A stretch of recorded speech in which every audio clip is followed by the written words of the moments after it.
Hadis nomor 116 ya. Ida ad-domat. Nalikane ngagungake sapa umatku ad dunya ing donya nuziat moko den copot minha saking umatku apa haibatul islami apa apa namanya haibah kewibawaan agama Islam. Hibah itu sebetulnya rasa takut yang dimunculkan karena wibawa. Itu namanya hibah. Kalau khofa takut itu umum, khofa takut umum. Tapi kalau haba yahibu haibatan itu takut disebabkan karena wibawa. Contohnya Anda ketemu Pak Yai. Pak Yainya padahal kurus kering. Nah, kadang ya fisiknya tidak apa namanya tidak gagah perkasa, tapi Anda takut munduk-munduk. Nah, itu namanya takut karena haibah, karena kewibawaan. Jadi maksudnya gimana? Apabila umat Islam itu sudah mulai mengagungkan dunia, dalam riwayat itu ada yang mengatakan dunia yang dimaksud adalah duit, darohim buat dananir, dirham dan dinar. Nah, kalau umat Islam itu sudah mengagungkan uang, maka nanti umat Islam itu wibawanya di umat-umat lain itu tidak ada. Jadi kalau kita lihat kenapa kok umat Islam apa para sahabat zaman dahulu itu semuanya kok hebat-hebat luar biasa, para kiai-kiai zaman dahulu itu kok dihormati sama masyarakat. Kenapa? Karena mereka itu tidak mengagungkan dunia, tidak mengutamakan harta, tidak mengutamakan duit.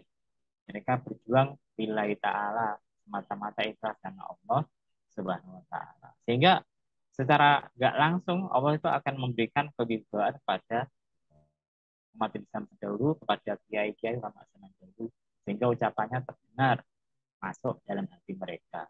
Karena itu kalau zaman sekarang itu ada kiai atau ustadz kemudian pasangan tarif ya itu juga sudah tidak ada, itu sudah hilang. Karena tujuan dari berjuang itu adalah lillahi ta'ala, bukan mencari duit gitu.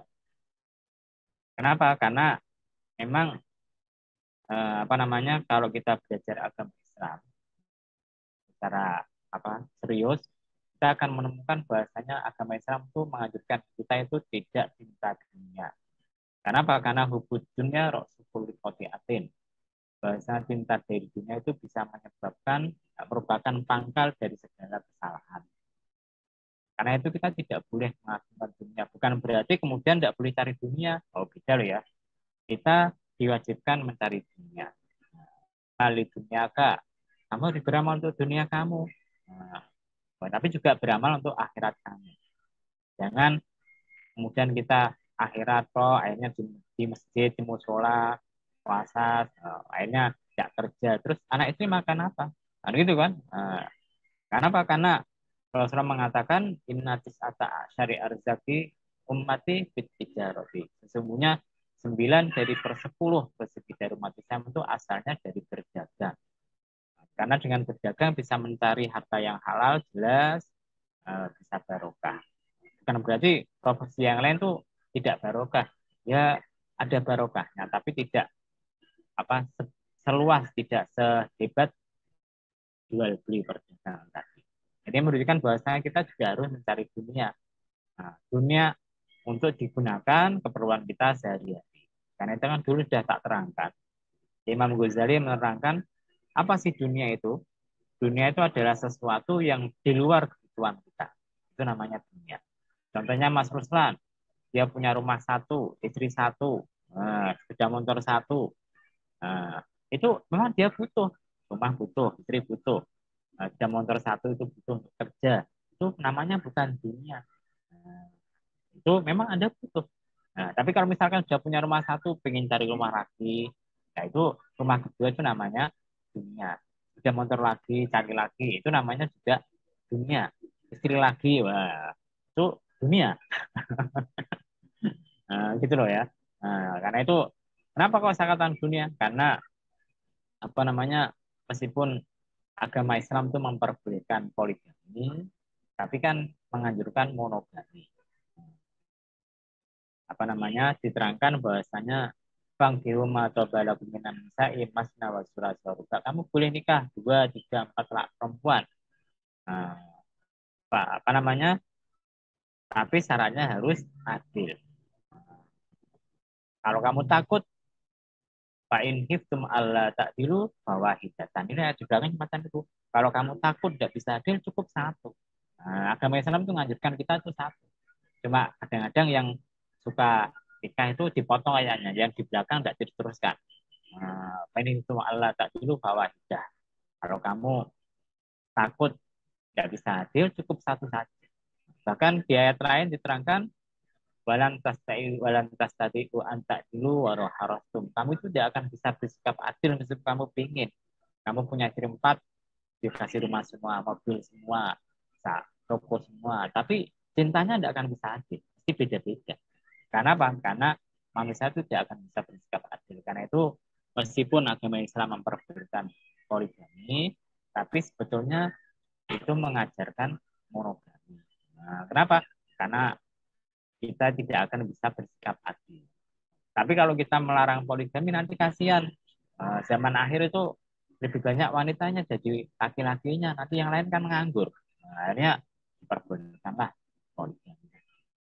Gitu loh. Tapi kenapa? Tidak percaya, Anda lihat sensus lah. Gitu. Jumlah laki-laki sama perempuan banyak mana? Banyak perempuan. Ya toh? Banyak perempuan. Karena itu seandainya kita larang poligami, maka ya repot lah nanti. Waida tarokat lan nalikane ninggal sapa umat al amro ing perintah bil ma'ruf lan bagus wan nahya lan nglarang anil mungkari saking perkara mungkar hurrimat moko den alang-alangi sapa umat barokat bukan hurrimat den alang-alangi apa barokatul wahyi apa keberkahane wahyu rawahu riwayatake ngati sapa at-Tirmidzi sapa Imam Tirmidzi. Jadi kalau umat Islam itu sudah tidak mau namanya amar ma'ruf nahi mungkar, tapi ingat ya, amar ma'ruf nahi mungkar itu kita lakukan kalau kita yakin kita mampu dan mencapai sasaran. Dan kita tidak mengalami namanya bencana atau musibah setelahnya. Kalau kita yakin, kalau kita amar ma'ruf nahi mungkar tidak ada gunanya, bahkan menjadi-jadi ya tidak usah amar ma'ruf nahi mungkar. Atau seandainya ketika Anda amar ma'ruf nahi mungkar, Anda keluarga Anda, diri Anda dalam bahaya bisa-bisa meninggal dunia, ya tidak usah amar ma'ruf nahi mungkar, cukup dalam hati saja. Tapi kalau memang dia mampu dan dia bisa melakukannya dan tidak khawatir bahaya pada dirinya atau keluarganya, ya wajib kita amar ma'ruf nahi mungkar. Seandainya kita tinggalkan, maka Rasulullah mengatakan hurrimat barokatul wahyi. Maka umat Islam itu akan dihalang-halangi dari keberkahan wahyu. Apa artinya? Artinya kita baca Quran tidak akan tahu rahasia-rahasia Al-Quran. Kita baca Quran tidak paham akan isinya. Karena kita dihalangi dari barokahnya Al-Quran. Nah, barokahnya Al-Quran bisa diperoleh kalau kita amar ma'ruf nahi mungkar. Sebetulnya dalam riwayat lain ada tambahannya. Apa tambahannya? Bentar, lihat ya. Tambahannya itu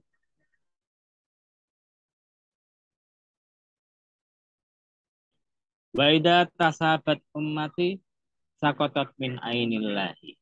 Apabila umat itu sudah saling pisu-pisuan, saling mencaci maki, maka umat itu akan dianggap hina sama Allah Subhanahu wa taala. Jadi sesama umat Islam itu jangan saling mencaci maki. Contohnya misalkan kita tidak cocok dengan kelompok yang satu, ya kita boleh tidak cocok, tapi jangan sampai menjelek-jelekan mereka, mencaci maki mereka. Nah, ya kita mengatakan oh pendapat mereka itu tidak pas, tidak sesuai, tapi harus ilmiah, harus punya data-data yang bisa dipertanggungjawabkan. Jangan asal ngomong saja. Kan banyak kan orang itu berdebat asal ngomong, tidak punya data ilmiah, tidak punya bukti, akhirnya sembarangan. Tidak cocok, akhirnya bertengkar, akhirnya ngajak tawuran. Nah itu tidak cocok kan gitu kan. Harusnya umat Islam itu apa namanya ketika berdebat ya harus ada jalurnya, ada caranya. Tidak boleh kemudian kalah bisu-bisuan, mencaci maki, ya itu tidak cocok.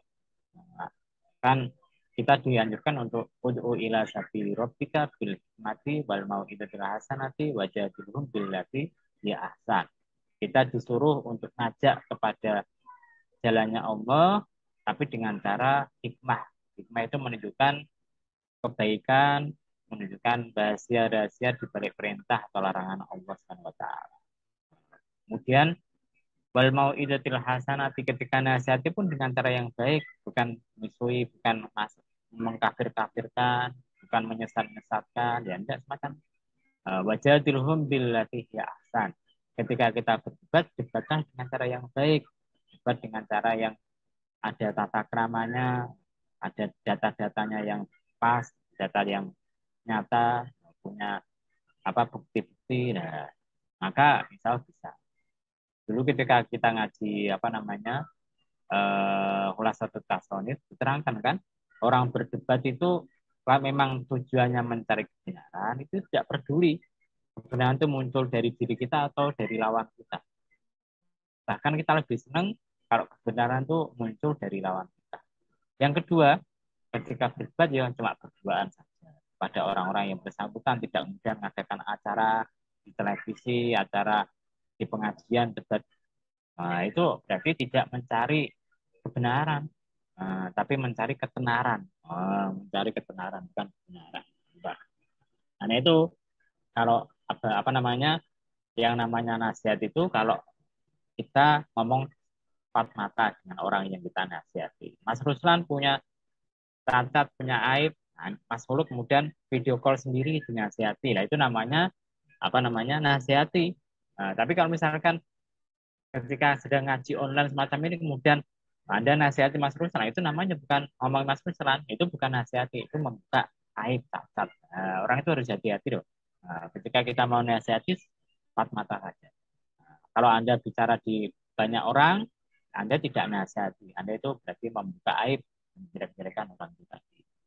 Jadi sama, ketika umat Islam itu sudah saling mencela satu sama yang lainnya, maka harganya di mata Allah sudah jatuh. Kita teruskan. Hadis nomor 117. Ida kulta li sahibika. Jadi tadi riwayatnya siapa tadi? Nomor 116. Riwayat dari Imam Tirmidzi ya. Imam Tirmidzi. Kita lihatnya dulu.